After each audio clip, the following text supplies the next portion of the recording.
রাজা স্যারের বাড়িতে শিব ঠাকুর আর কালী ঠাকুরের পুজো। পয়লা বৈশাখের দিন আমাদের সবার নেমন্তন্ন ছিল স্যারের বাড়িতে। আর প্রত্যেক বছর নেমন্তন্ন করে, কিন্তু কোনো না কোনো কারণে আসতে পারি না। কিন্তু এবার এসে আমার ভীষণ ভালো লাগলো। আর এটাই হলো আমাদের স্যার। পুজোর পরে মাথায় ভরা নিয়ে ঘরে ঢুকলো।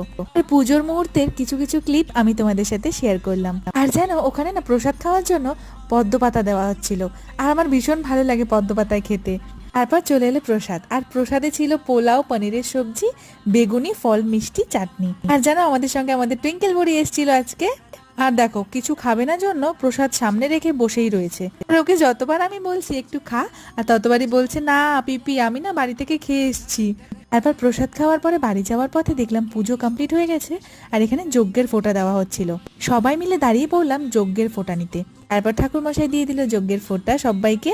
ভিডিও ভালো লাগলে অবশ্যই একটা লাইক করে দিও। দেখা হচ্ছে তোমাদের সাথে পরের ভিডিওতে। টাটা।